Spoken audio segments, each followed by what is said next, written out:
السلام علیکم ورحمۃ اللہ وبرکاتہ۔ بسم اللہ الرحمن الرحیم۔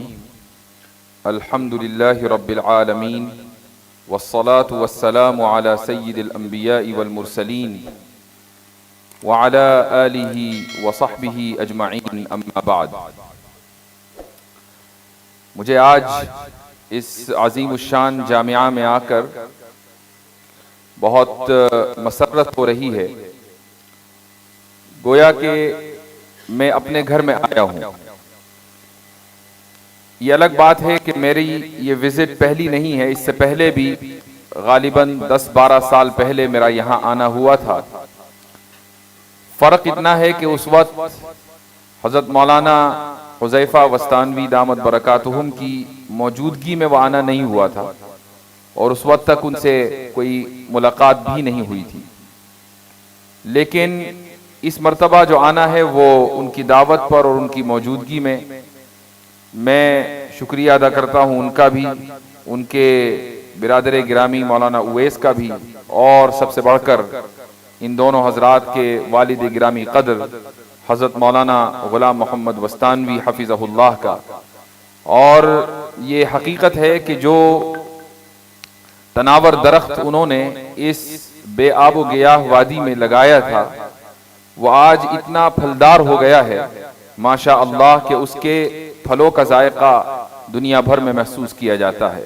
میرا مختصر سا جو تعارف ہے وہ دراصل ایک خاص میدان میں کچھ سالوں سے کام کرنے کے حوالے سے رہا ہے، اور یہ اللہ تعالیٰ کا بے پایہ فضل ہے اس ناچیز کے اوپر کہ اس نے ایک خاص میدان کے لیے اور اس میدان میں کام کرنے کے لیے اس ناچیز کو قبول کیا ہے، الحمدللہ۔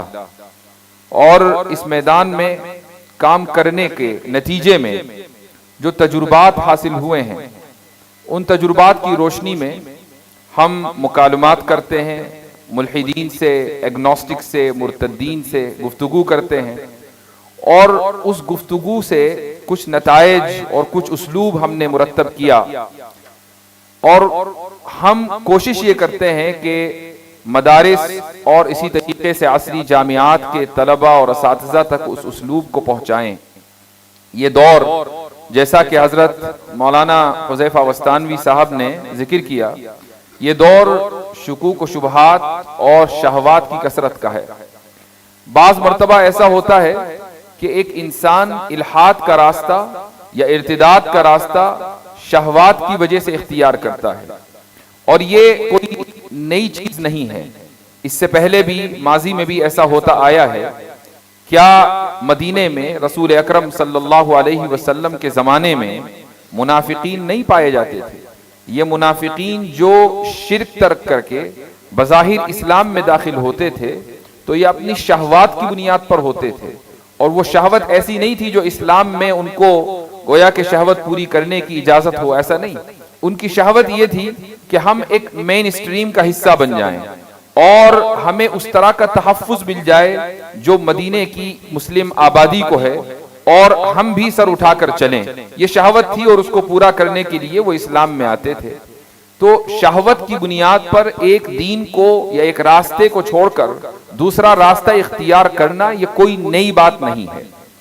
آج بھی ایک بڑی تعداد ملحدین کی، ایگنوسٹکس کی، متشککین کی ایسی ہے کہ جو محض شہوتوں کی بنیاد پر اپنے گناہوں کو جسٹیفائی کرنے کے لیے وہ یہ راستہ چنتے ہیں، اور اس راستے میں بہت آگے نکل جاتے ہیں۔ مجھ سے اکثر یہ سوال ہوتا ہے کہ جب مرتدین سے آپ مکالمہ کرتے ہیں تو کیا یہ سب کے سب ایسے ہیں کہ جو دین کے تعلق سے شکوک و شبہات کا شکار ہو کر دین کو چھوڑ بیٹھے ہیں؟ کیا واقعی ایسا ہے کہ قرآن کریم پڑھ کر یا بعض احادیث کے ذریعے ان کے ذہنوں میں اعتراض جنم لیتا ہے، اور ان اعتراض کے تشفی بخش جوابات نہ پا کر وہ لوگ اسلام چھوڑ دیتے ہیں؟ ایسا نہیں ہے۔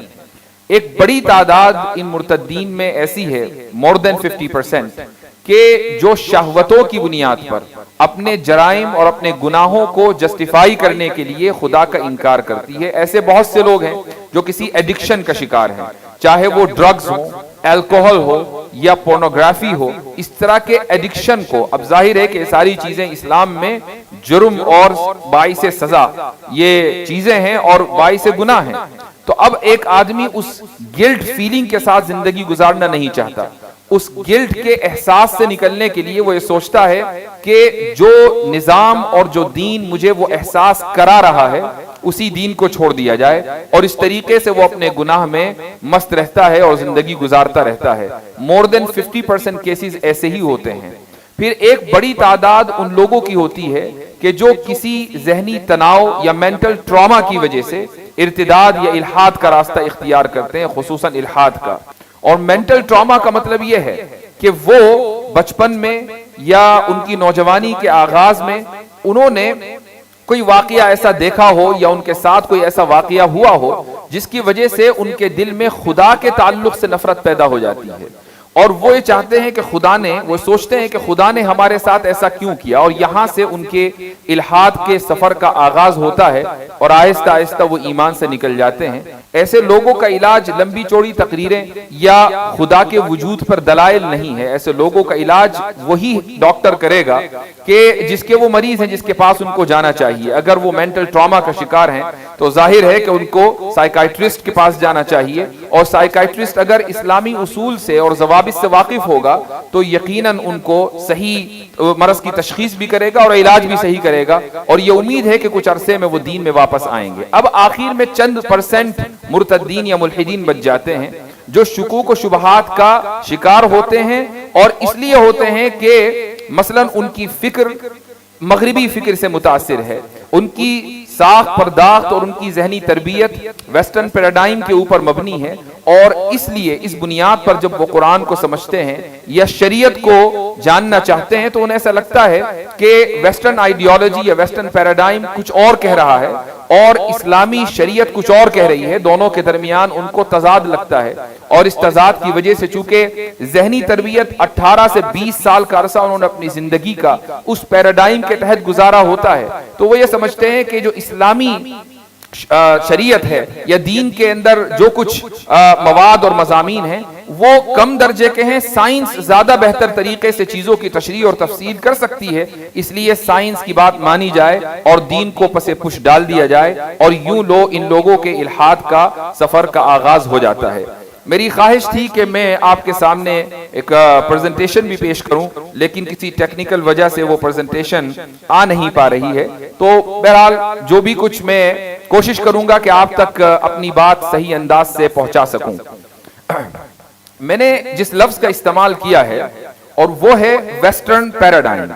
ویسٹرن پیراڈائم کا مطلب یہ ہوتا ہے کہ ایک خاص فریم ورک کہ جس کی بنیاد پر پورا تعلیمی نظام، پوری دنیا کا تعلیمی نظام لارڈ مکالے کے ذریعے جو مرتب کیا گیا ہے اور دنیا کو پیش کیا گیا ہے، اس تعلیمی نظام کا مقصد یہ ہے کہ لوگ سائنس کے نہیں بلکہ سائنٹزم کے شکار بن جائیں. اور یہ فرق کرنا سائنس اور سائنٹزم کے درمیان بہت اہم ہے، چونکہ بہت سی مرتبہ ہم لوگوں کے اوپر ہمارے حلیے جیسے لوگ جو دکھتے ہیں ان کے اوپر یہ اعتراض ہوتا ہے کہ بھائی یہ لوگ شریعت کو آگے رکھتے ہیں اور سائنس کے خلاف ہیں، جبکہ ہمارا جو نظریہ ہے وہ یہ ہے کہ ہم سائنس کے خلاف نہیں ہیں بلکہ سائنس کو ہم ایک خادم کی حیثیت سے تصور کرتے ہیں کہ سائنس کی ایجاد یا سائنسی علوم کی ایجاد اور ٹیکنالوجیز کی ایجاد انسانیت کی خدمت کے لیے ہوئی ہے، اور خادم کو خادم کا ہی درجہ دیا جانا چاہیے. اگر خادم کو آپ مخدوم کی نشست پر بٹھا دیں گے اور خلط مبحث کر دیں گے تو پھر زندگی کے بہت سے معیارات اور سٹینڈرڈز بدلنے پڑیں گے. اس لیے یہ فرق کرنا ضروری ہے کہ سائنس الگ چیز ہے اور سائنٹزم الگ چیز ہے. سائنٹزم ہی بنیاد ہے الحاد کی، اور سائنٹزم ہی بنیاد ہے ایگنوسٹسزم کی. ایگنوسٹسزم کا مطلب یہ ہوتا ہے کہ مثلاً ایک شخص کو یہ احساس ہوا یا اس کو یہ پڑھایا گیا کہ بھئی جس چیز کے بارے میں بھی آپ یقین رکھیں کہ وہ چیز موجود ہے یا موجود نہیں ہے تو اس کی کوئی نہ کوئی سائنسی دلیل ہونی چاہیے. اگر اس کی سائنسی دلیل ہے تو آپ اس کو موجود مانیں، اور اگر اس کی سائنسی دلیل نہیں ہے تو اس کو موجود نہ مانیں.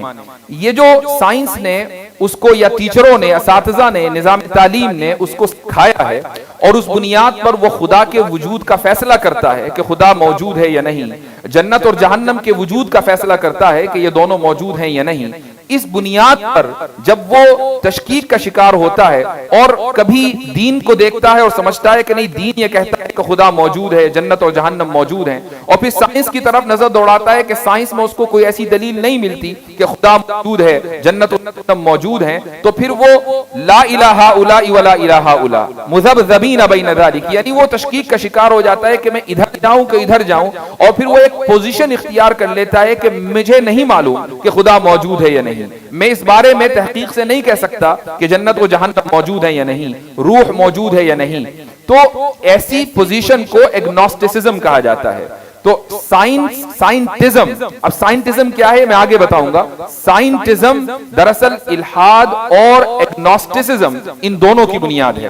الحاد کسے کہا جاتا ہے؟ الحاد ہے انکار خدا، کہ خدا موجود نہیں ہے، ایک پوزیشن اختیار کر لی، لیکن ایگنوسٹسزم میں کوئی پوزیشن اختیار نہیں ہوتی۔ تو سائنس کی جو حیثیت ہے وہ ہمارے نزدیک مسلم ہے، لیکن آپ کو حیرت ہوگی کہ سائنس سے سائنٹزم کا جو سفر ہے وہ کچھ اس طریقے سے ہوا ہے کہ ایک دور وہ تھا کہ جب سائنٹسٹ یہ خواب دیکھا کرتے تھے کہ ہماری حیثیت بھی کچھ رومن کیتھولک کے پوپ جیسی ہونی چاہیے، اور جس طریقے سے ایک پوپ کی حیثیت ہے کہ وہ لوگوں کو بلیس کرتا ہے اور معاشرے میں اس کو بڑی عزت اور توقیر کی نگاہ سے دیکھا جاتا ہے، تو 1561 to 1626 اس عرصے میں ایک شخص پیدا ہوا جس کا نام ہے فرانسس بیکن۔ فرانسس بیکن نے ایک خواب دیکھا، یہ خواب تھا سائنٹیفک پریسٹ ہوڈ کا۔ سائنٹیفک پریسٹ ہوڈ کا مطلب یہ ہے کہ جو لوگ سائنس کے شعبے سے وابستہ ہیں ان کی حیثیت ایسی ہونی چاہیے جیسے کہ پریسٹ کی، علماء کی، پادریوں کی، یعنی ہماری ٹرمینالوجی میں علماء، ان کی ٹرمینالوجی میں، ان کی اصطلاح میں پادری، کہ معاشرے میں ان کو عزت کی نگاہ سے دیکھا جاتا ہے، ان کی اتباع کی جاتی ہے۔ تو اس نے باقاعدہ اپنے ملک یعنی برطانیہ کو یہ سجھانے کی کوشش کی کہ حکومت کی سطح پر سائنس کی باقاعدہ سرپرستی کی جائے اور سائنسدانوں کو وہ مقام دیا جائے۔ تو وہ ایک کتاب میں، بلکہ اس نے نیو اٹلانٹس میگزین اس نے لکھا ہے، Bacon described a technocratic utopia in which a scientific priesthood made decision for the good of the state as a whole. یعنی اس نے ایک کانسیپٹ دیا ٹیکنوکریٹک یوٹوپیا کا۔ یہ ٹیکنوکریٹک یوٹوپیا کیا چیز ہے؟ اس کے لیے سب سے پہلے سمجھ لیں کہ یوٹوپیا کیا چیز ہے۔ یوٹوپیا کہتے ہیں ایک ایسی صورتحال کو کہ جس میں ہر چیز اپنی پرفیکشن کے اوپر ہو۔ مثال کے طور پر ایک ایسی جگہ کہ جہاں نہ کوئی غم ہو، نہ جہاں کوئی خوف ہو، تمام کے تمام لوگ آپس میں ایک دوسرے کے ساتھ ہنسی خوشی رہتے ہوں، اور اسی طریقے سے ان میں آپس میں اقتصادی اعتبار سے کوئی تفاضل نہ ہو، یہ نہ ہو کہ کوئی امیر ہے، کوئی غریب ہے، ایک خادم ہے اور دوسرا مخدوم ہے، سب کے سب برابر اور ہنسی خوشی رہ رہے ہوں۔ اس صورتحال کو یوٹوپیا کہا جاتا ہے۔ اس نے ایک لفظ دیا ٹیکنوکریٹک یوٹوپیا۔ ٹیکنوکریٹک یوٹوپیا کا مطلب یہ ہوتا ہے کہ ایسا معاشرہ کہ جہاں ٹیکنالوجی کی بنیاد پر یوٹوپیا کو کریٹ کیا جائے۔ اور آپ دیکھیں کہ یہ بات 1624 میں لکھی جا رہی ہے اور آج 2024 اختتام پذیر ہے، اور ہم ایسے ماحول میں رہ رہے ہیں کہ ہماری زندگیاں ٹیکنالوجی سے نہ صرف یہ کہ متاثر ہیں بلکہ ہم ٹیکنالوجی کے محکوم ہیں، اور ٹیکنالوجی یہ ڈکٹیٹ کرتی ہے کہ ہمیں کیا کرنا چاہیے اور کیا نہیں کرنا چاہیے۔ 1624 میں خواب دیکھا گیا اور بات لکھی گئی، اور 2024 میں آج ہم اس کو اپنی آنکھوں سے دیکھ رہے ہیں۔ تو اس کے بعد اس نے باقاعدہ ٹیمپلز آف سائنس کا نظریہ پیش کیا۔ یہ لکھتا ہے ایک شخص ہے روپرٹ شیلڈرک، اس کی ایک کتاب ہے دی سائنس ڈیلوژن۔ وہ اپنی کتاب کے صفحہ نمبر 15 پر لکھتا ہے کہ ان فرانس لوئس پیسچر جس کی پیدائش 1822 اور وفات ہے 1895 was an influential proponent of science as a truth finding religion. یعنی یہ جو شخص ہے فرانس میں جس کا نام ہے لوئس پیسچر، وہ یہ سمجھتا تھا کہ سائنس ہی ٹروتھ فائنڈنگ ریلیجن ہے، ایک ایسا مذہب ہے کہ جس کے ذریعے آپ سچائی کی تلاش کر سکتے ہیں. آپ یہاں دیکھیں، سچائی کی تلاش اور مذہب، یہ تین الفاظ اس نے سائنس کے لیے استعمال کیے ہیں. وہ آگے کہتا ہے کہ I beseech you in those sacred institutions which we designate under the expressive name of laboratories, demand that they be multiplied and adorned. They are the temple of wealth and of the future. There is that humanity grows, becomes stronger and better. وہ یہ کہتا ہے کہ جو laboratories ہیں جہاں پر lab work ہوتا ہے، ایکسپیریمنٹ ہوتا ہے، میں یہ ڈیمانڈ کرتا ہوں کہ ان کو زیادہ سے زیادہ ہر جگہ قائم کیا جائے اور ان کی حیثیت ٹیمپلز کی ہو، ٹیمپلز آف ویلتھ، ان کی حیثیت معابد کی ہو کہ جہاں پوجا کی جاتی ہے، جہاں عبادت کی جاتی ہے. There is that humanity grows. یہی وہ جگہ ہے جہاں انسانیت ترقی کرے گی اور طاقتور سے طاقتور بنے گی. تو اس زمانے میں سائنس کو اس طریقے سے پیش کیا گیا گویا کہ یہ بھی ایک مذہب ہے. لیکن پھر آہستہ آہستہ سائنس نے اپنی جو اس کی اصل حیثیت ہے اس کو اختیار کرنا شروع کیا، اور وہ یہ کہ اس کا مذہب سے کوئی تعلق نہیں ہے، وہ ایک نیوٹرل پوزیشن رکھتی ہے. یہ آہستہ آہستہ ہوا، لیکن پھر سائنس سے شروع ہوا سائنٹزم کا سفر. سائنس کسے کہتے ہیں اور سائنٹزم کسے کہتے ہیں، یہ فرق کرنا ضروری ہے تاکہ ہم سائنس اور سائنٹزم کو سمجھ سکیں. سائنس کی جو ڈیفینیشن ہے، سب سے پہلے یہ سمجھ لینا چاہیے کہ سائنس کا جو اسکوپ ہے وہ یہ فزیکل ورلڈ ہے، یہ طبعیاتی کائنات کہ جس میں سائنس کام کرتی ہے اور اس طبعیاتی کائنات کو سمجھنے کی کوشش کرتی ہے. یہ سائنس کی دراصل اس کا میدان کار اور اس کا سکوپ ہے. سائنس کی جو ڈیفینیشن کی گئی ہے وہ یہ کہ the organized body of knowledge that is derived from such observation and that can be verified or tested by further investigation. یعنی ایک organized body of knowledge ایک ایسے علوم و فنون کا مجموعہ ہے کہ جو observation کے اوپر یعنی مشاہدے کے اوپر مبنی ہے، اور جس مشاہدے کو ویریفائی بھی کیا جا سکتا ہے اور مزید اس کی تحقیق کی جا سکتی ہے، اس کا مزید انویسٹیگیشن کیا جا سکتا ہے. یہ سائنس ہے. پھر اس کے بعد سائنٹیفک میتھڈ بھی سمجھنا ضروری ہے. سائنٹیفک میتھڈ کیا ہے اس کی میں ایک مثال اکثر دیا کرتا ہوں اور یہ مثال یہاں بھی دینا چاہوں گا. آپ سب جانتے ہیں کہ آئزیک نیوٹن ایک دن درخت کے نیچے بیٹھا ہوا تھا اور پتہ نہیں اس کا کیا ایجنڈا رہا ہوگا کہ اتفاق سے سیب کو بھی اسی وقت گرنا تھا اور سیب گرا. اور اتفاق سے سیب تو بہت سے لوگوں کے سر پہ گرا ہوتا ہے، لیکن اس نے یہ چیز سوچی کہ سیب کیوں گرا. اب یہ کچھ انٹیلیجنٹ مائنڈز ہوتے ہیں.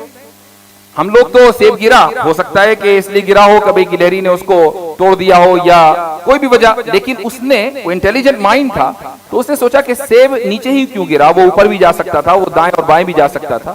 اس کا مطلب یہ ہے کہ کوئی ایسی چیز ہے کہ جو اس سیب کو نیچے کی طرف کھینچ رہی ہے، جس کو گریویٹیشنل پل کہا جاتا ہے. تو اس نے اس مشاہدے کی بنیاد پر ایک ڈیٹا کلیکشن شروع کیا کہ اور بھی چیزیں ایسی ہوں گی جو نیچے کی طرف گرتی ہوں گی اور ہر ایک کی رفتار الگ ہوگی. اگر پتھر ہوگا ہیوی تو وہ تیزی کے ساتھ گرے گا، اور اگر وہ ایک یعنی پتا ہوگا تو ذرا اسپیڈ اس کی کم ہوگی. تو اس نے ایک اس آبزرویشن کی بنیاد پر ریسرچ ٹاپک ایریا اس نے منتخب کیا. ریسرچ ٹاپک ایریا کہ یہ چیزیں اوپر سے نیچے کیوں گرتی ہیں، یہ ریسرچ ٹاپک ایریا ہے. اس کے بعد اس نے ایک ہائپوتھیسس ڈیولپ کی.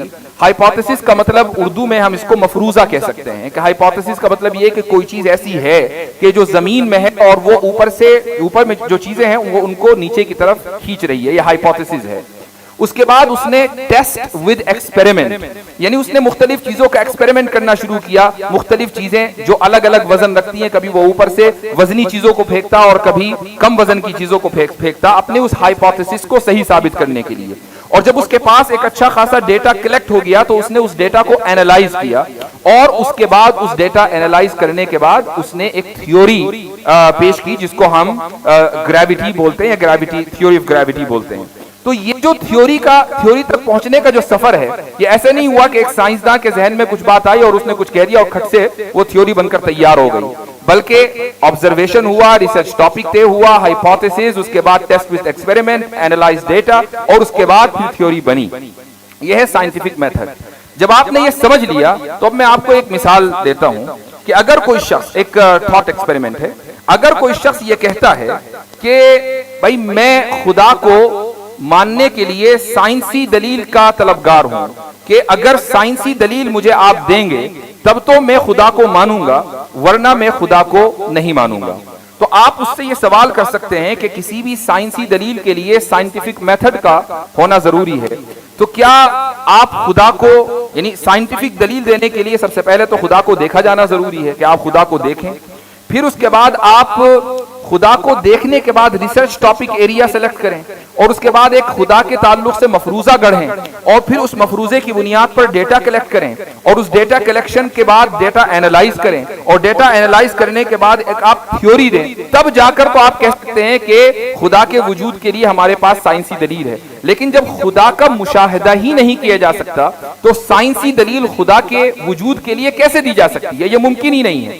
یعنی سائنس کا جو میدان ہے وہ الگ ہے, اور مابعد طبیعیات, یا یہ کہہ لیں کہ ایک ایسی کائنات کے جس کا ہماری فزیکل ورلڈ سے تعلق نہیں ہے, ایسی اشیاء کے جو فزیکل نہیں ہے, مادی نہیں ہے, ان کے معیارات اور ان کے سٹینڈرڈز الگ ہیں. جو چیز اس دنیا کو ڈکٹیٹ کرتی ہے, اس دنیا کو سمجھنے کے لیے جو سائنس ہمیں چاہیے اور جو سائنس ہمارے پاس ہے, اس سائنس کے ذریعے ہم اس چیز کو نہیں سمجھ سکتے جو فزیکل نہیں ہے اور مادی نہیں ہے. یہ بنیادی فرق ہے. اور دنیا میں کوئی بھی شخص اگر وہ حقیقی معنوں میں سائنٹسٹ ہے اور سائنس کو سمجھتا ہے اور سائنس کو وہ مقام دیتا ہے جو اس کا ہے, تو وہ کبھی بھی خدا کے وجود کے لیے سائنسی دلیل کا طلبگار نہیں ہوگا. جنت اور جہنم کو سمجھنے کے لیے وہ یہ مطالبہ نہیں کرے گا کہ مجھے جنت اور جہنم کو دکھاؤ تب جا کر میں جہنم اور جنت کے اوپر ایمان لاؤں گا, بلکہ جتنا بہتر آپ سائنس کو سمجھیں گے اتنا ہی زیادہ آپ کا ایمان بڑھے گا, کیونکہ آپ سائنس کی لمیٹیشن کو سمجھ جائیں گے اور خدا کے غیر محدود ہونے اور اس کی کائنات کے اور اس کے افعال کے, اس کی صفات کے غیر محدود ہونے اور اس کے کائنات کے مخلوق ہونے کو آپ بہت آسانی کے ساتھ سمجھ جائیں گے. تو یہ سائنس کی حقیقت اور اس کا اسکوپ ہے. اس کے بعد ہم آ جاتے ہیں سائنٹزم کی طرف کہ سائنٹزم کیا ہے. Scientism is a totalizing attitude that regards science as the ultimate standards and arbiter of all interesting questions. Scientism ایک ٹوٹلائزنگ ایٹیٹیوڈ ہے. یہ ٹوٹلائزنگ ایٹیٹیوڈ کا کیا مطلب ہے؟ ایٹیٹیوڈ کہتے ہیں بیہیویئر کو یا ایک رویے کو. ٹوٹلائزنگ کا مطلب یہ ہوا کہ ہم ہر جگہ ہر معاملے میں سائنس کو لے کر آئیں یہ سمجھنے کے لیے کہ کیا چیز درست ہے اور کیا چیز غلط ہے. یہ ہے ٹوٹلائزنگ ایٹیٹیوڈ. تو سائنٹزم کے مطلب یہ ہوا کہ آپ نے ایک الٹیمیٹ اسٹینڈرڈ دے دیا کہ کوئی بھی انٹرسٹنگ کوشچن ہو اس کے حل کے لیے, اس کے جواب کے لیے ہمیں سائنس ہی کے پاس جانا ہے. مثال کے طور پر اگر آپ سے یہ پوچھا جائے کہ انسان کی زندگی کا کیا مقصد ہے اور آپ یہ کہیں کہ سائنس ہمیں بتائے گی کہ ہماری زندگی کا کیا مقصد ہے, تو آپ سائنس پرستی میں مبتلا ہیں اور آپ سائنٹزم کا شکار ہیں. اس کا سائنس سے کوئی تعلق نہیں ہے. اگر آپ یہ سوال کریں اپنے آپ سے کہ ہم کہاں سے آئے ہیں, اور یہ سوال آپ سائنس سے تلاش کرنے کی کوشش کریں کہ ہم کہاں سے آئے ہیں اور کہاں جا رہے ہیں, اور سائنس بتانے میں ظاہر ہے کہ ناکام رہے گی چونکہ سائنس کا یہ اسکوپ نہیں ہے. اور آپ یہ کہیں کہ چونکہ سائنس نے مجھے کچھ نہیں بتایا لہٰذا ہم نہ کہیں سے آئے ہیں اور نہ کہیں جا رہے ہیں, تو آپ سائنس کی خدمت نہیں کر رہے ہیں اور سائنس سے خدمت نہیں لے رہے ہیں, بلکہ آپ سائنس پرستی اور سائنٹزم کا شکار ہیں. سائنٹزم کو ہم اردو میں سائنس پرستی کہہ سکتے ہیں. میں چند سوالات سائنس کے سامنے رکھتا ہوں اور ہم یہ کوشش کرتے ہیں کہ کیا واقعی سائنس ایک الٹیمیٹ سٹینڈرڈ ہے اور حق کو جاننے کا ایک ذریعہ ہے. یہ سوالات آپ کے سامنے بھی ہیں اور آپ اپنے سے پوچھیں کہ کیا واقعی سائنس ان چیزوں کا جواب دے سکتی ہے. مثال کے طور پر پہلا سوال آپ کے سامنے ہے کہ what is a cause؟ ایک علت, سبب کیا ہے؟ سائنس سے پوچھیں کہ کاز کیا ہے.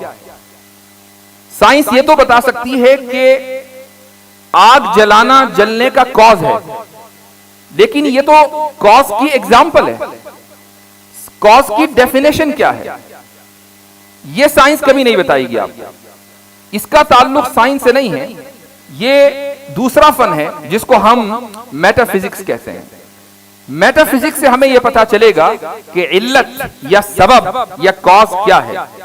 مثال کے طور پر آپ یہ کہیں کہ اس سولر سسٹم کے بننے کا کاز یہ تھا کہ کبھی آپس میں سٹارز کولائیڈ ہوئے ہوں گے اس گیلیکسی میں، اور اس طریقے سے ایک سولر سسٹم نے جنم لیا ہوگا، لاکھوں کروڑوں سال پہلے ہمارے سورج کا وجود ہوا اور پھر اس کے بعد پلانٹس آئے، تو یہ ایک کاز ہے، ٹھیک ہے ہم نے مان لیا۔ اس کا کاز کیا ہے؟ اس کا کاز آپ کچھ اور کولیجن بتا دیں، پھر اس کا کاز کیا ہے، اور 14 بلین سال پہلے آپ چلے جائیں کہ جب اس کائنات کا وجود ہوا تھا، اور پھر ہم سوال یہ کریں کہ اس کا کاز کیا ہے، اور یہاں سائنس آ کر خاموش ہو جاتی ہے اور وہ یہ کہتی ہے کہ بگ بینگ سے پہلے کیا تھا اور کس چیز نے بگ بینگ کو کاز کیا، یہ سائنس کو نہیں پتا، چونکہ سائنس کو خود کاز کی ڈیفینیشن کیا ہے، کیسے بنتا ہے، یہ نہیں پتا ہے۔ تو آپ پہلا سوال کہ what is a cause science کو معلوم نہیں ہے۔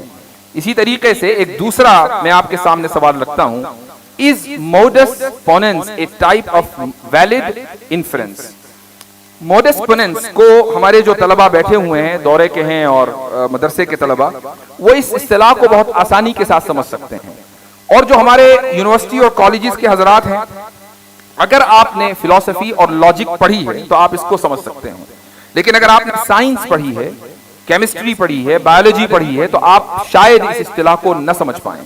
اور کسی اصطلاح کو نہ سمجھنے کا مطلب ہرگز شیمنگ نہیں ہے، معاف کیجئے گا اگر ایسا لگے، بلکہ میں صرف سائنس کی لیمیٹیشنز کو بیان کرنا چاہتا ہوں۔ موڈس پوننس کیا ہے؟ موڈس پوننس کو ہم عربی میں قیاس استثنائی کہتے ہیں۔ قیاس استثنائی کی مثال قرآن کریم میں ہے کہ لو کان فیہما آلہۃ الا اللہ لفسدتا، کہ اگر آسمان و زمین میں ملٹیپل گاڈز ہوتے، آلہہ خدا کے سوا اور بھی معبود ہوتے، تو پھر آسمان اور زمین کا نظام درہم برہم ہو جاتا، لیکن آسمان اور زمین کا نظام درہم برہم نہیں ہوا۔ اس سے ثابت ہوا کہ ملٹیپل گاڈ نہیں ہیں، ایک ہی خدا ہے۔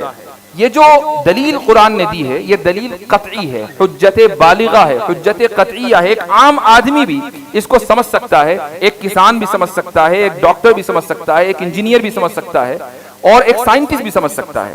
یہی قرآن کا اعجاز ہے۔ اس استدلال کو لاجک میں، منطق میں موڈس پوننس کہا جاتا ہے، اور عربی زبان میں ہم اس کو قیاس استثنائی کہتے ہیں۔ تو کیا یہ ایک ویلڈ آرگیومنٹ ہے؟ اگر یہ سوال کیا جائے اور سائنس سے پوچھا جائے تو سائنس کے پاس اس کا کوئی جواب نہیں ہے کہ قیاس استثنائی یا موڈس پوننس ایک ویلڈ آرگیومنٹ ہے یا نہیں۔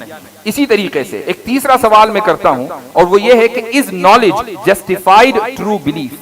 کیا علم جسٹیفائڈ ٹرو بلیف ہے؟ یہ جو تین لفظ میں نے بولے ہیں، جسٹیفائڈ، ٹرو اور بلیف۔ ٹرو کا مطلب سچ، جسٹیفیکیشن کا مطلب ہے مدلل، اور بلیف کا مطلب ہے اعتقاد، کہ ہم ایک ایسے سچے اعتقاد کو کے حامل ہوں کہ جس کی ہمارے پاس دلیل بھی ہو، اس کو علم کہا جاتا ہے۔ مثلا ہم اللہ کے وجود کے اوپر یقین رکھتے ہیں، اعتقاد ہے ہمارا، اور یہ اعتقاد سچا ہے، اور اس اعتقاد کی بنیاد دلائل بھی ہیں، تو یہ اعتقاد مدلل بھی ہے، سچا بھی ہے، اور اس کا ہمیں یقین بھی ہے۔ لہٰذا خدا کا وجود علم ہے، خدا کے وجود کے بارے میں جاننا علم ہے۔ اب سوال یہ ہے کہ کیا علم کی جو تعریف ہے وہ یہ ہے جسٹیفائڈ ٹرو بلیف؟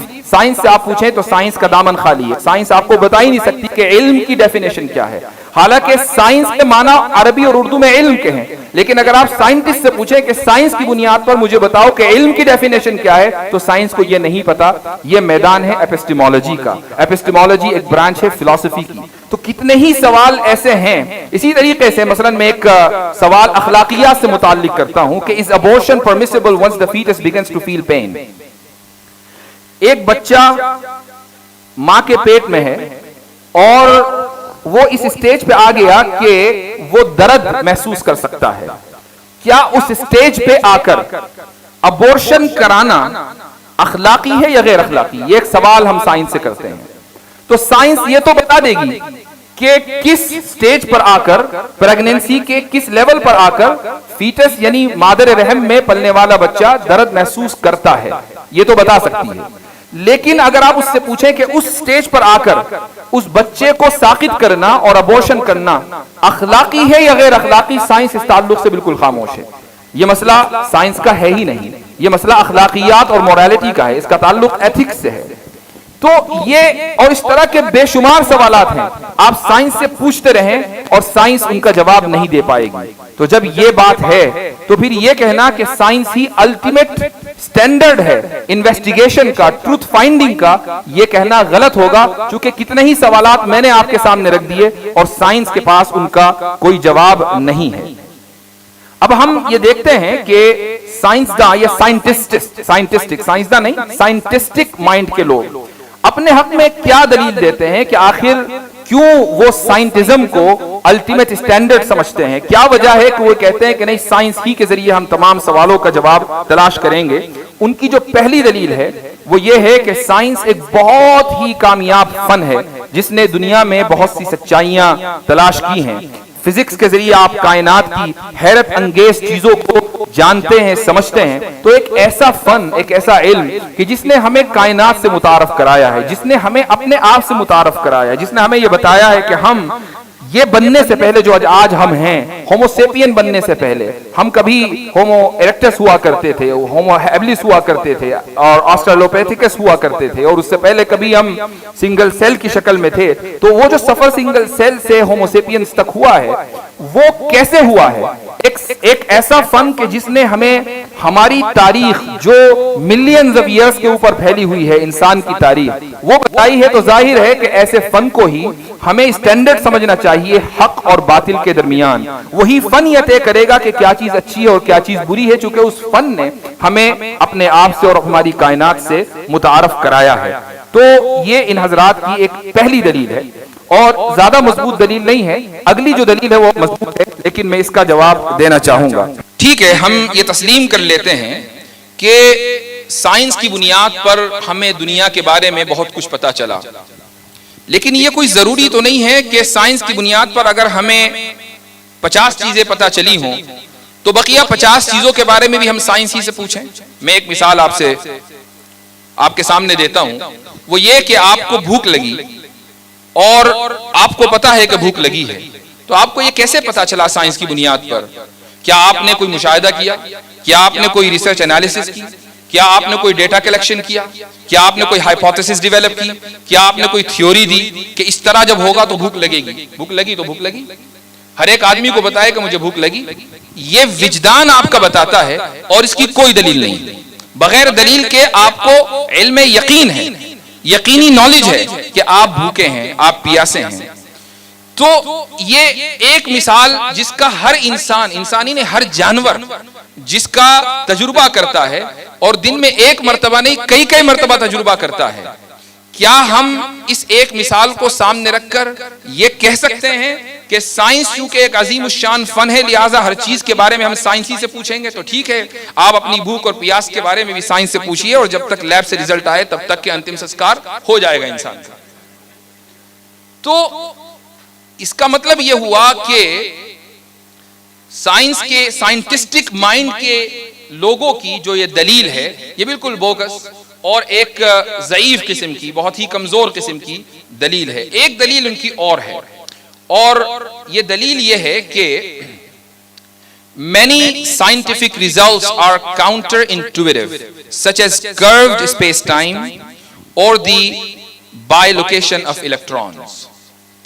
اس کا مطلب یہ ہے کہ سائنس ہمیں بہت سے ایسے حقائق سے آگاہ کرتی ہے کہ جو حقائق ہمیں اپنی آنکھوں سے دیکھنے میں کچھ اور معلوم ہوتے ہیں۔ اس کی دو مثالیں آپ کے سامنے میں دیتا ہوں۔ پہلی مثال ہے curved space time۔ مثلا میں آپ سے ایک عام آدمی سے سوال کروں کہ ٹائم کیا ہے، وہ گھڑی کی طرف دیکھے گا، وہ کہے گا کہ ٹائم یہ ہے کہ پہلے 12 بجتے ہیں، پھر 1 بجتا ہے، پھر اس طریقے سے وہ سیریل ٹائم جو ہوتا ہے وہ بتائے گا کہ گھنٹے میں اتنے منٹ ہوتے ہیں، اتنے منٹ میں اتنے سیکنڈ ہوتے ہیں، سیکنڈ کو اس طرح تقسیم کیا جا سکتا ہے، 1 منٹ کے بعد دوسرا منٹ آئے گا، وغیرہ وغیرہ۔ یہ ایک عام آدمی کا نظریہ ہے، یہ ہے ٹائم۔ میں اس سے پوچھوں کہ اسپیس کیا ہے، وہ جہاں بیٹھا ہوگا وہ کھڑا ہو جائے گا کہ یہ رہا اسپیس۔ یہ ایک عام وجدانی سمجھ لیں کہ انڈرسٹینڈنگ ہے، لیکن جب آپ سائنس سے پوچھیں گے تو سائنس کہے گی کہ اسپیس ٹائم کروڈ ہوتا ہے، جو ہمیں کہیں نظر نہیں آ رہا ہے، لیکن سائنس نے بتایا کہ اسپیس ٹائم کروڈ ہوتا ہے۔ اس کی ایک مثال ہے کہ آپ ایک چادر لیں اور چادر کو مضبوطی سے 4 لوگ پکڑ لیں اس کے کناروں کو، اور اس کے بعد ایک ہیوی بال بیچ میں ڈالیں تو اس چادر کے اوپر کرو ہو جائے گا اور وہ بالکل بیچ میں آ جائے گی۔ اس کے بعد چھوٹی چھوٹی بال اگر اس کے ارد گرد آپ گھمائیں تو وہ اس کے ارد گرد گھومنے لگیں گی اس کرو کے۔ یہ جو کرو ہوا ہے یہ اسپیس ٹائم ہے۔ میں تیزی کے ساتھ جا رہا ہوں، یہاں مسئلہ سائنس سمجھانا نہیں ہے بلکہ یہ بتانا ہے کہ ایک عام وجدان، ایک عام آدمی کی نگاہ اس کروڈ اسپیس ٹائم کو نہیں دیکھتی ہے۔ ہم تو سیریل ٹائم کو دیکھتے ہیں کہ پہلے اتنے بجے پھر اتنے بجے، لیکن سائنس ہمیں بتاتی ہے کہ ٹائم اور اسپیس کیا ہے۔ اس کا مطلب یہ ہوا کہ بعض مرتبہ سائنس ہمیں ان حقائق سے آگاہ کرتی ہے جن حقائق سے ہم اپنی وجدان یا اپنی آنکھوں اور اپنے مشاہدے کے ذریعے ان تک نہیں پہنچ سکتے۔ پہلی مثال۔ دوسری مثال، بائی لوکیشن آف الیکٹرانز۔ یہ ایک مسئلہ ہے اور بہت سے حضرات یہاں اس سے واقف ہوں گے کہ سب ایٹامک لیول پر، یعنی جب آپ ایک ایٹم کو کھولتے ہیں اور اس کے اندر جھانکتے ہیں تو الیکٹران کی جو پوزیشن ہے وہ ایک نہیں ہوتی بلکہ اس کو بولتے ہیں بائی پوزیشن، کہ کبھی وہ دائیں طرف ہے اور اسی وقت وہ بائیں طرف نظر آتا ہے۔ تو آپ سے اگر میں یہ کہوں کہ الیکٹران کدھر ہے اور آپ نے مثلا اس کو کسی طریقے سے دیکھ لیا تو آپ یہ کہیں گے دائیں طرف ہے، لیکن میں کہوں کہ نہیں اسی وقت وہ بائیں طرف بھی ہے، تو آپ کو حیرت ہوگی کہ ایسا کیسے ہے، یا تو وہ دائیں طرف ہوگا یا بائیں طرف ہوگا۔ تو وجدان تو یہ کہتا ہے کہ وہ ایک ہی جگہ ہوگا، لیکن سائنس ہمیں بتاتی ہے کہ وہ 2 جگہ ہو سکتا ہے۔ اس کو بائی لوکیشن کہتے ہیں، بائی لوکیشن آف الیکٹرانز۔ تو سائنس نے ہمیں وہ حقیقت بتائی کہ جو ہمارے وجدان نے ہمیں نہیں بتائی، جو ہمارے نگاہ نے اور مشاہدے نے ہمیں نہیں بتائی۔ تو جب یہ بات ہے تو ہم اپنے وجدان اور اپنے مشاہدے پر کیوں اعتماد کریں؟ ہمیں سائنس کے اوپر اعتماد کرنا چاہیے کیونکہ سائنس ہمیں حقائق سے آگاہ کرتی ہے۔ اس کا جو جواب ہے وہ میں دینا چاہوں گا اور اس کو مجھے امید ہے کہ آپ تھوڑا توجہ سے سنیں گے۔ سائنس ہمیں ضرور بتاتی ہے مائکرو لیول کے اوپر کیا ہوتا ہے اور وجدان ہمیں اس لیول کے اوپر کیا ہوتا ہے نہیں بتاتا۔ مائکرو لیول کیا ہے؟ مائکرو لیول یعنی اتنی نچلی سطح کہ جس کو آپ اپنی آنکھوں سے نہ دیکھ پائیں۔ ایک ایٹم کو ہم اپنی آنکھ سے نہیں دیکھ پاتے، چاہے جائے کہ اس ایٹم کو کھول کر جو اس کے اندر دنیا ہے اس کو ہم اپنی آنکھوں سے دیکھ پائیں۔ ہمیں ہمارا مشاہدہ یا ہمارا وجدان یہ نہیں بتاتا کہ اندر کتنے الیکٹرانز ہیں، کتنے نیوٹرانز ہیں اور کس طریقے سے وہ چل رہے ہیں، یہ ہم اپنے مشاہدے کے ذریعے نہیں جان سکتے۔ لیکن مجھے ایک بات بتائیں، کیا صبح اٹھ کر آپ سب سے پہلے یہ سوچتے ہیں کہ آج میرے الیکٹرانز کی کیا حال چال ہے؟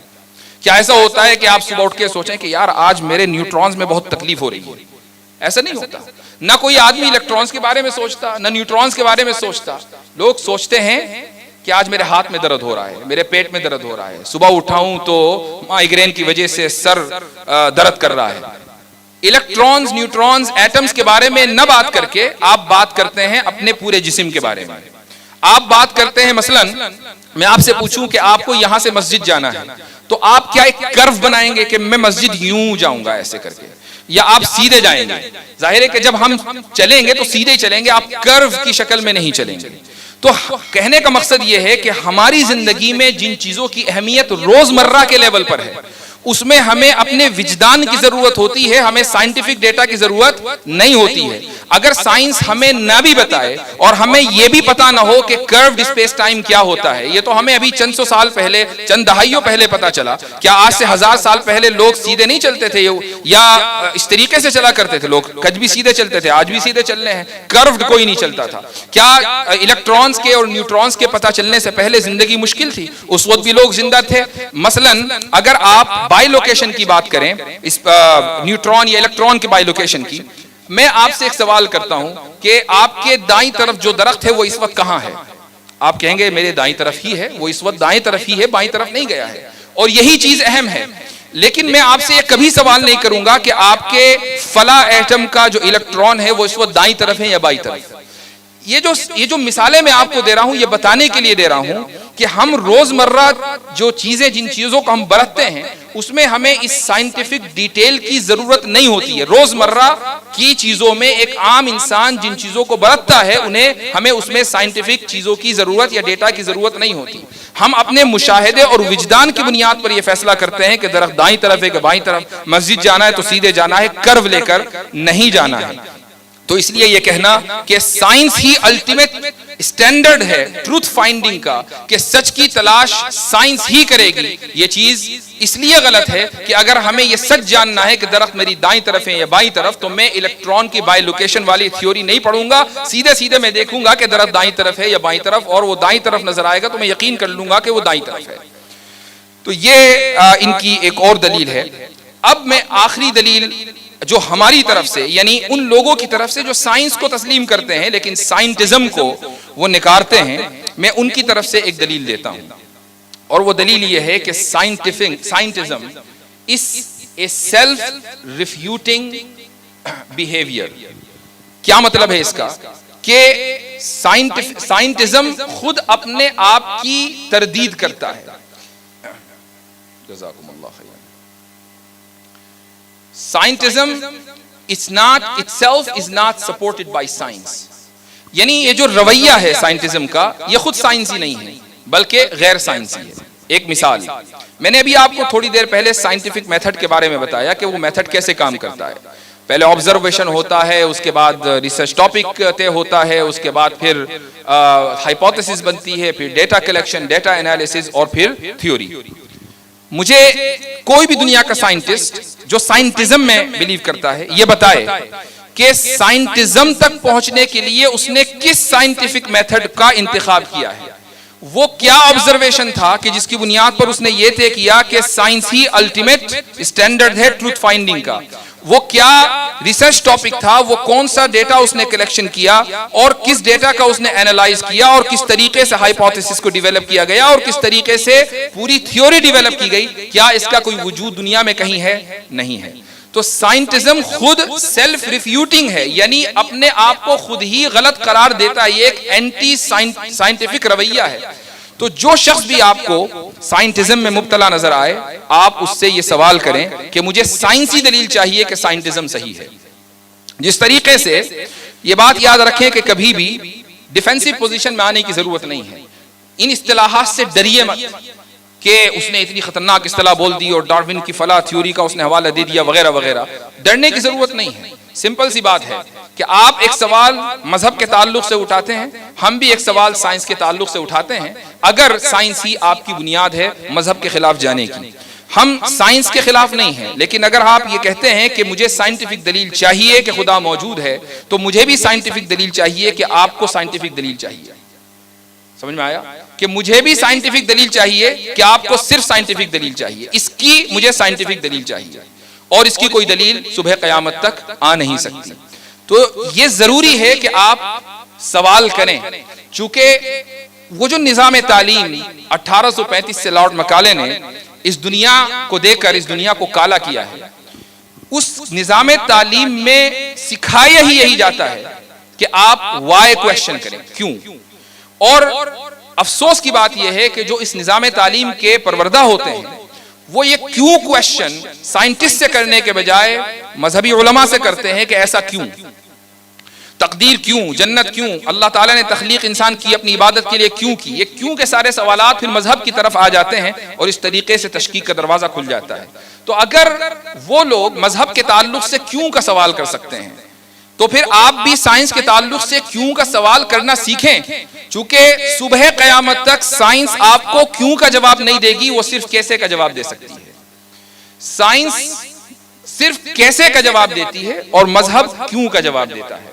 مذہب یہ بتاتا ہے کہ اللہ تعالیٰ نے تخلیق کیوں کی, عبادت کے لیے کی. مذہب یہ بتاتا ہے کہ نماز کیوں پڑھی جاتی ہے, اس محسن کے احسان کا شکر ادا کرنے کے لیے ہم نماز پڑھتے ہیں. مذہب یہ بتاتا ہے کہ حج کیوں کیا جاتا ہے, عمرہ کیوں کیا جاتا ہے, وغیرہ وغیرہ. سائنس سے آپ پوچھیں کہ بگ بینگ کیوں ہوا تھا, سائنس کبھی نہیں بتائے گی کہ بگ بینگ اس لیے ہوا تھا, سائنس یہ بتائے گی کہ بگ بینگ ایسے ہوا تھا. تو سائنس کیسے کا جواب دیتی ہے اور مذہب کیوں کا جواب دیتا ہے؟ تو جب دو میدان الگ الگ ہیں تو دونوں کے درمیان نمبر ایک کوئی کانٹرڈکشن نہیں ہے، کوئی تضاد نہیں ہے.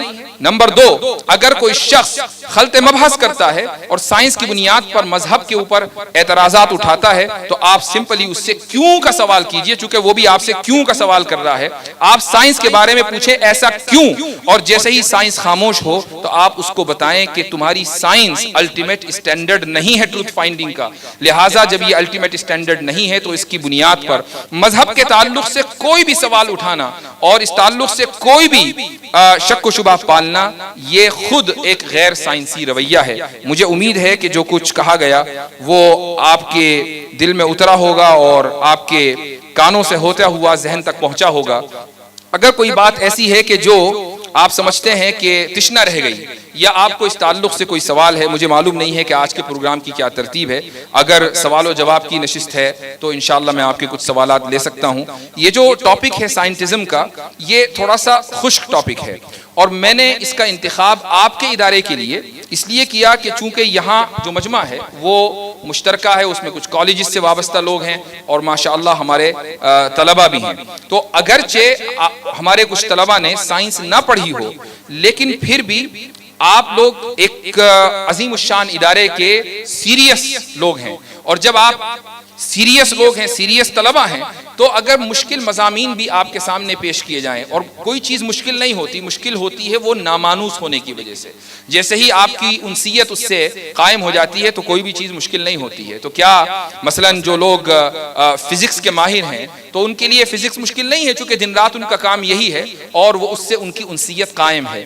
آپ کو اگر کوئی چیز مشکل لگ رہی ہے تو وہ اس لیے کہ شاید آپ کے سامنے یہ اصطلاحات پہلی مرتبہ آ رہی ہوں یا آئی ہوں تو آپ نے ان اصطلاحات کو نہ سمجھا ہو. تو یہ ضروری ہے کہ یہ باتیں اس طرح کی اکیڈمک نشستوں کے اندر کی جائیں، اور اگرچہ مضمون خشک ہے لیکن اہم ہے، اور اس کی وجہ یہ ہے کہ اس دنیا میں ایگنوسٹسزم، تشکیک اور الحاد کی جو بنیاد ہے وہ سائنٹزم ہے. ان لوگوں میں کہ جو شبہات کی وجہ سے مرتد ہوتے ہیں، نہ کہ ان لوگوں میں جو شہوات کی وجہ سے مرتد ہوتے ہیں.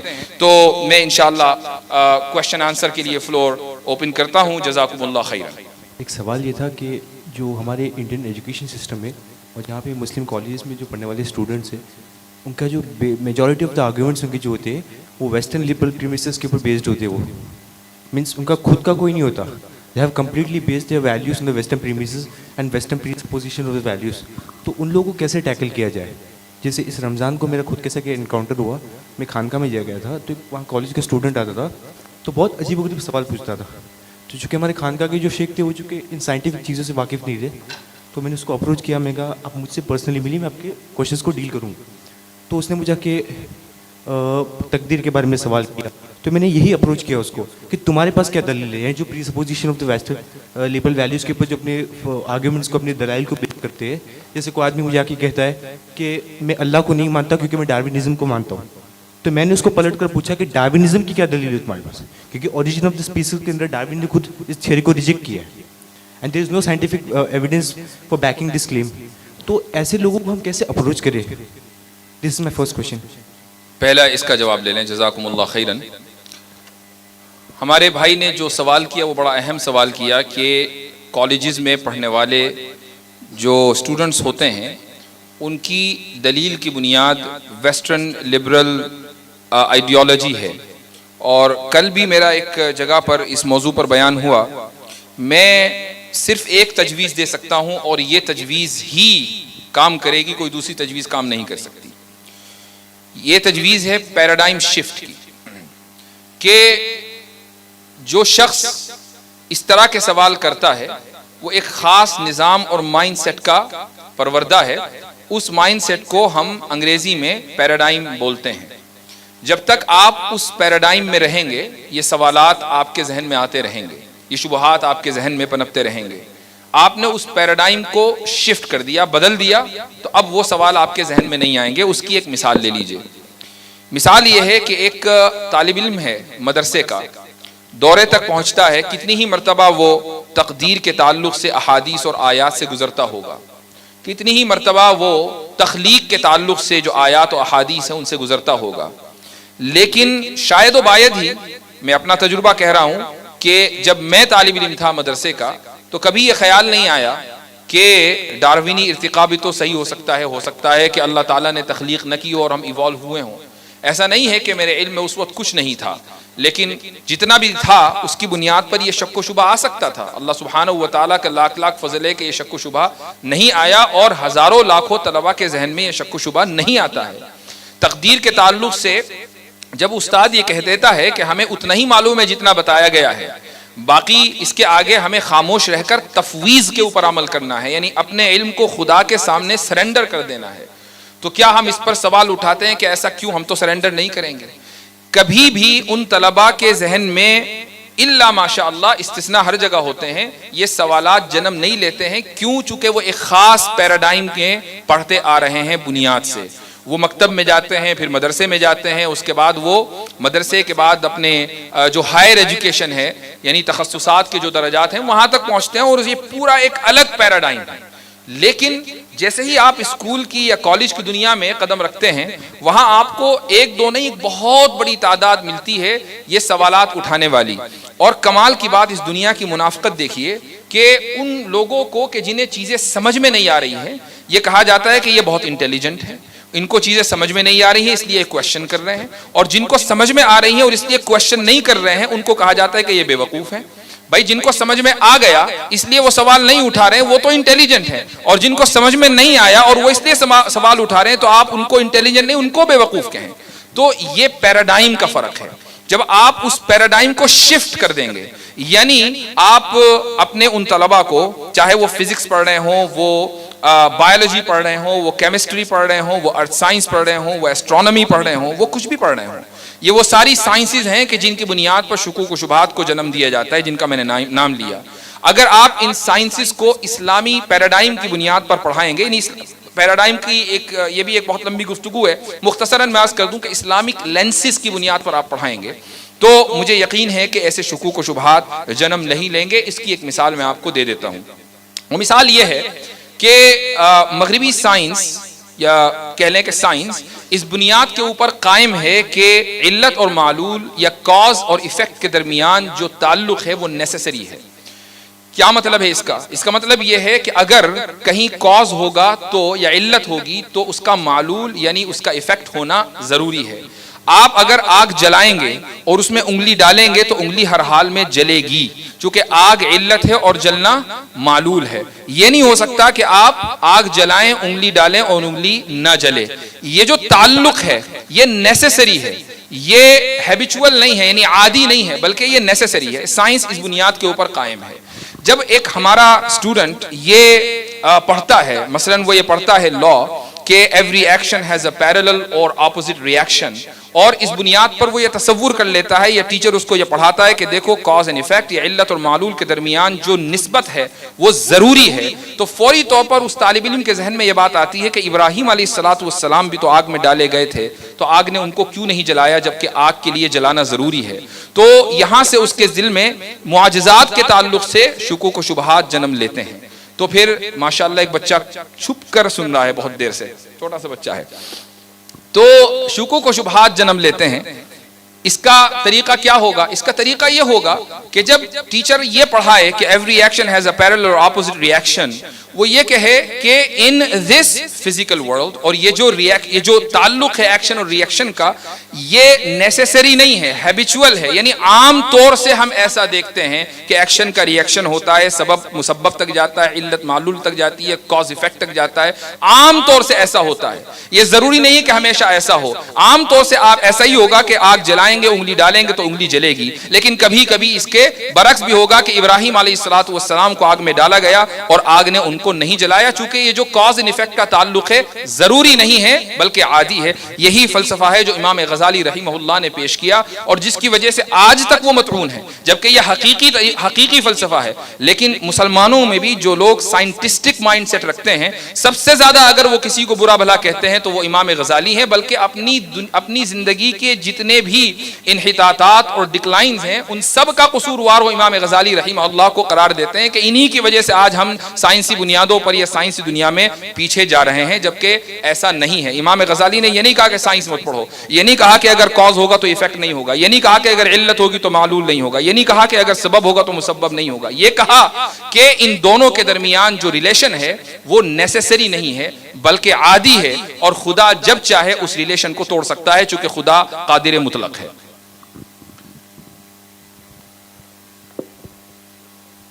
السلام علیکم ورحمۃ اللہ وعلیکم السلام۔ جی مفتی صاحب خیریت سے آپ؟ الحمدللہ۔ سائنٹیزم کے اعتبار سے اس کے اعتبار سے بات کہی گئی ہے کہ انفارمیشن اینڈ نالج ہی سب سے بڑی چیز ہے، اس کے علاوہ کوئی نہیں ہے۔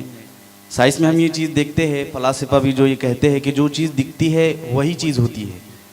ٹائم میں بھی جو ٹائم ٹریول کرتی ہے اور الگ الگ درجے میں جو چیز ہوتی ہے وہ جو دکھتی ہے ہمیں، جیسا ارسطو نے فلاسفہ نے کہا ہے کہ جو چیز ہم محسوس کرتے ہیں یا جو چیز کو ہم دیکھتے ہیں وہی چیز ہے، اس کے علاوہ کوئی چیز نہیں ہے۔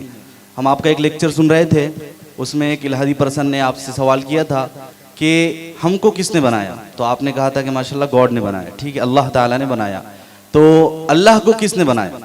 یہ بہت سارے ایسے پیپلز ہیں سوال کرتے ہیں کہ اللہ کو کس نے بنایا۔ ماشاءاللہ آپ نے کہا تھا کہ کمپیوٹر جس نے بنایا ضروری نہیں ہے کہ ٹائم لائن میں اس کا رہنا موجود ہو، ضروری نہیں ہے کہ وہ ٹائم لائن میں موجود ہے، کیونکہ کمپیوٹر بنانے والا کمپیوٹر میں موجود نہیں ہے۔ ایسے ہی اللہ نے ہمیں بنایا تو اللہ ایسا نہیں ضروری نہیں کہ کمپیوٹر میں ہو۔ سوال مختصر کر لیجیے۔ جزاک اللہ۔ سوال نہیں ہوا، سوال کریں پورا۔ یہ تو آپ نے میرے لیکچر کا ریفرنس مجھے دے دیا، وہ تو مجھے پتہ ہی ہے۔ جی تو میرا یہ سوال ہے کہ آج کے زمانے میں حالات حاضرہ میں ایسے بہت ساری پیپلز ہمیں دیکھنے ملتے ہیں، بہت سارے سوالات کرتے ہیں لوگ کہ خدا کا وجود کیا ہے، تقدیر کا وجود کیا ہے، تو ہم کس طریقے سے انہیں بہتر آنسر اور جواب دے سکتے ہیں؟ جزاکم اللہ خیرن۔ آپ کے سوال کا خلاصہ یہ ہے کہ سائنس کی بنیاد پر ہم یہ مانتے اور تصور کرتے آ رہے ہیں کہ جو چیز موجود ہے اس کا دکھنا اور اس کا کسی ٹائم میں ہونا ضروری ہے، اور جب خدا کے تعلق سے یہ سوال ہوتا ہے کہ خدا کیوں نہیں دکھتا اور وہ کس ٹائم میں ہے، تو پھر کیسے ہم اس کو ریکنسائل کریں۔ تو یہ میں سمجھتا ہوں کہ آپ کے سوال کا خلاصہ ہے، اور جواب اس کا یہی ہے کہ جس ذہن میں یہ سوال پیدا ہوا ہے وہ سائنس کی بنیاد پر نہیں بلکہ سائنٹزم کی بنیاد پر اس نے یہ سوال کیا ہے۔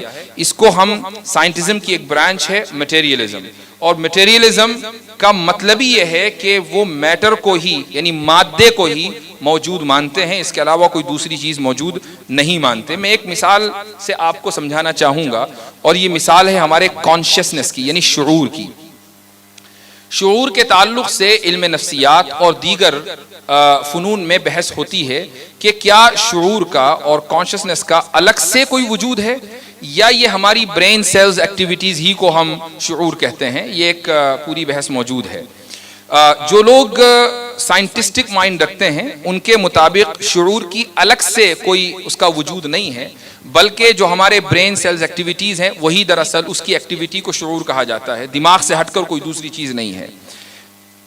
لیکن کچھ سائنسداں مائنورٹی میں ہیں، یہ مانتے ہیں کہ شعور الگ ہے، برین الگ ہے۔ شعور ایسا ہے، اس کو ایک مثال سے سمجھ لیجئے، مثلا سیٹلائٹ ہے جو اس دنیا کے باہر، اس گلوب کے باہر ہے، اور پھر آپ کے گھر پر ایک اینٹینا لگا ہوا ہے، اور اس اینٹینا سے چیزیں یا تصویریں آپ کے ٹی وی سیٹ پر آ رہی ہیں۔ تو یہ جو اینٹینا ہے اس نے ریسیو کیا سیٹلائٹ سے، اور اس کے بعد اس ڈیٹا کو ٹرانسفر کر دیا آپ کی ٹی وی اسکرین پر۔ تو اس طرح اس کو سمجھ لیں، اسے مثال کے طور پر ہے کہ یہ جو سیٹلائٹ ہے گویا کہ یہ شعور ہے، اینٹینا دماغ ہے، اور آپ کی جو باڈی ہے یہ اسکرین ہے جو کچھ آپ کی باڈی کے اوپر ہو رہا ہے۔ شعور غیر مادی چیز ہے، شعور مادی چیز نہیں ہے۔ اب اس کو میں ثابت کرتا ہوں ایک مثال کے ذریعے۔ اس کا تجربہ آپ میں سے ہر آدمی کو ہوا ہے اور اکثر ہوتا رہتا ہے۔ کبھی آپ نے محسوس کیا کہ آپ ایک گیدرنگ میں ہوں اور اچانک آپ پلٹ کر دیکھیں اور سامنے والا آپ کو دیکھ رہا ہو اور وہ ایک دم نظر چرا لے، تو آپ کو محسوس ہو جاتا ہے کہ یہ مجھے دیکھ رہا تھا، جبکہ آپ تو سامنے دیکھ رہے ہیں، لیکن ایک دم آپ کی نگاہ ادھر جاتی ہے۔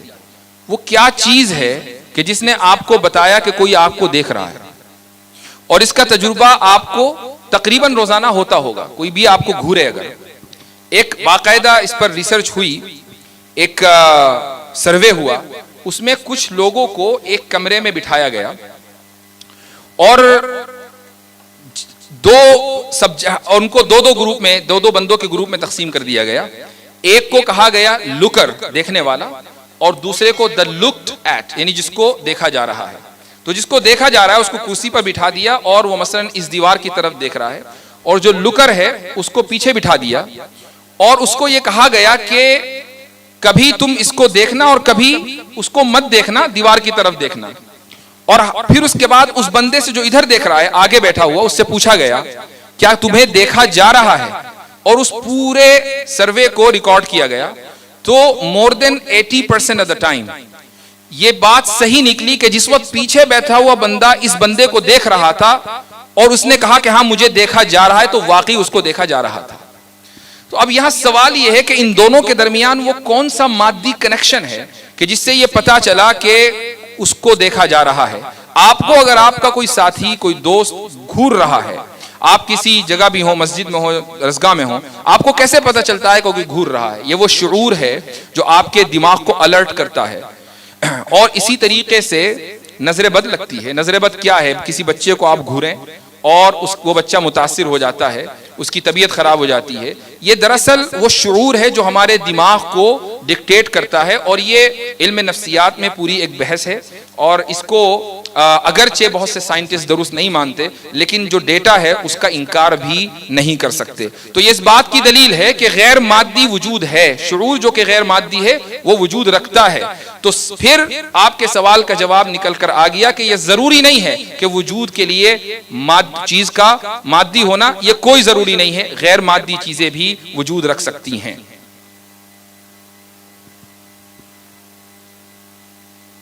آئنسٹائن نے جو تھیوری دی تھی کہ اسپیس ٹائم میش کروڈ کی, تو کیا اس کو ہم اللہ کے نبی علیہ السلام جب معراج کا سفر ہوا تو اس سے جوڑ سکتے ہیں, یا اور قیامت کا ایک دن 50,000 سال کا جو دن ہوگا, تو کیا اس سے اس کو ہم کنیکٹ کر سکتے ہیں, جوڑ سکتے ہیں اس تھیوری کو؟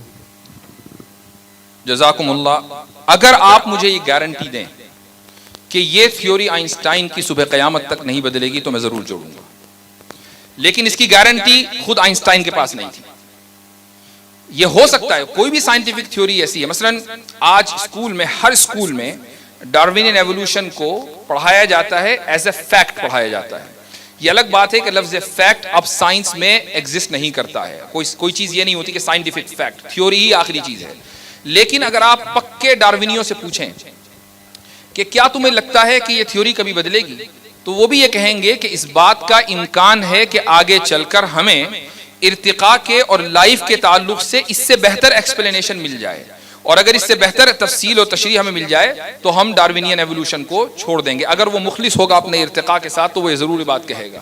تو اگر کوئی بھی سائنٹیفک تھیوری ہے, کوئی بھی ہو, وہ آئنسٹائن کی ہو, وہ نیوٹن کی ہو, وہ کسی کی بھی ہو, اگر آپ کو اس بات کا یقین ہے کہ وہ تھیوری نہیں بدلے گی تو یقیناً آپ مذہبی معاملات کی تشریح اس سے کریں, کوئی روکے گا نہیں. لیکن جب تھیوری بدلتی ہے, بدلے گی, تو آپ نے آج معراج سے اس کو جوڑا, یا مثلا قیامت کے دن 50,000 سال کا ہوگا اس کو جوڑا, کل آئنسٹائن والوں نے کہہ دیا کہ نہیں جی وہ تو ماضی کی باتیں تھیں, اب تو ایک نئی بات لے کر آئے, تو آپ تو میدان میں کھڑے ہو جائیں گے کہ مجھے تو اب قرآن کی تشریح بدلنی پڑے گی.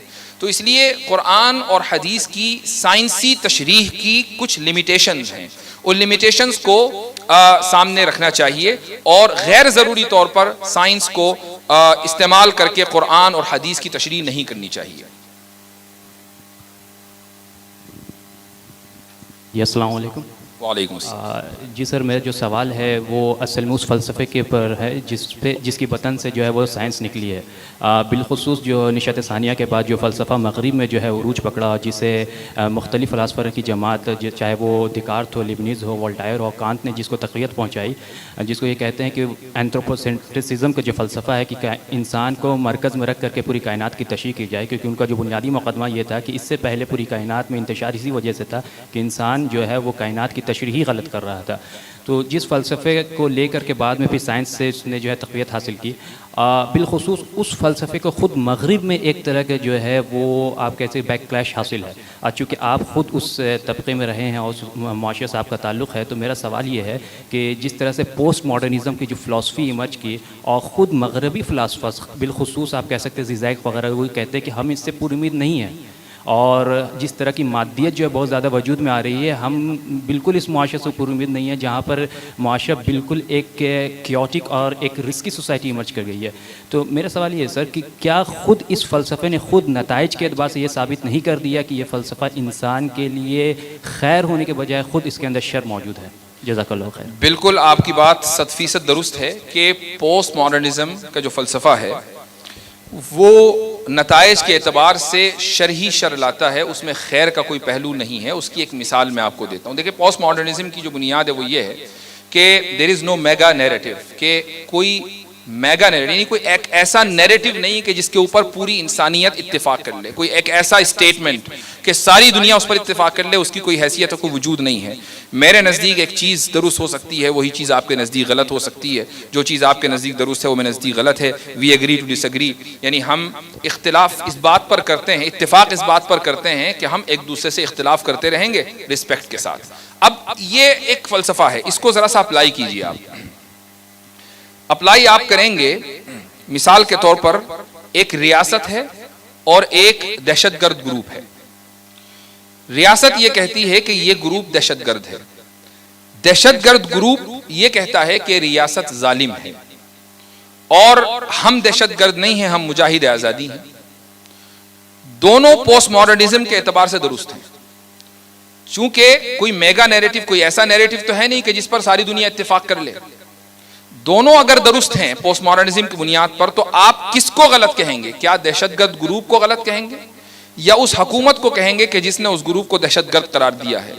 چونکہ دونوں ہی صحیح ہیں.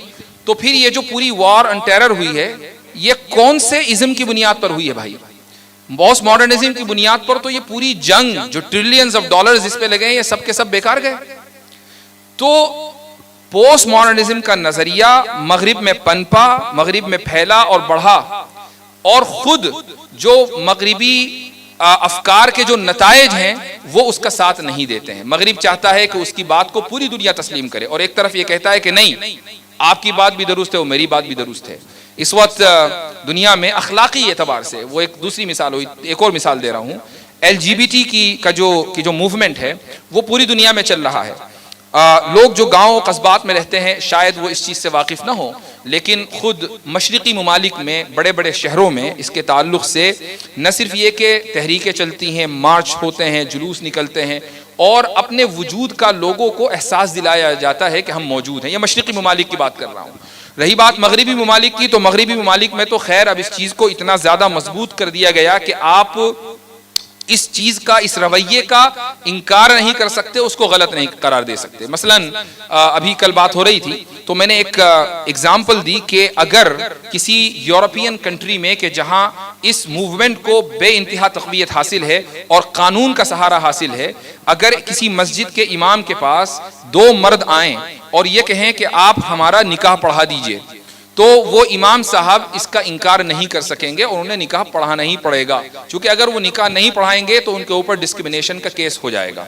تو اگر پوسٹ ماڈرنزم درست ہے تو بھئی ٹھیک ہے, LGBT بھی صحیح ہے اور امام صاحب بھی صحیح ہے. امام صاحب کو اب مجبور نہ کریں کہ وہ ان دو گیز یا ہم جنس پرستوں کا نکاح پڑھائیں. جس طریقے سے آپ ان دو ہم جنس پرستوں کو جسٹیفائی کر رہے ہیں, امام صاحب کو بھی کریں. لیکن یورپ کا یا یورپین فکر کا یہ دوغلا اور منافقانہ رویہ ہے کہ ایک طرف پوسٹ ماڈرنزم کے حق میں کھڑے ہیں اور دوسری طرف ٹوٹلیٹیرینزم کے. جی مفتی صاحب ایک لاسٹ کوشچن تھا میرا, جی, کہ جو شریعت کے عنوان سے اگر کوئی ایسے فلسفہ ہے یا کوئی ایسی سائنٹیفک تھیوری ہے جو ایک ویل نون فیکٹ ہے, یعنی مسلمہ حقیقت ہے وہ, تو کیا اس کا سہارا لے کے کسی شریعت کے کسی حکم کو ثابت کر سکتے؟ جیسے مثال کے طور پر شریعت کے جو مقاصد شریعت ہے اس کو جیمری بینتھم کی تھیوری آف یوٹیلیٹیرینزم کے بیسس پہ اس کو ثابت کر سکتے؟ جیرمی بینتھم کی تھیوری آف یوٹیلیٹیرینزم خود ایک فیلئر تھیوری ہے. ٹھیک ہے, میں مثال کے طور پر آپ سے پوچھتا ہوں کہ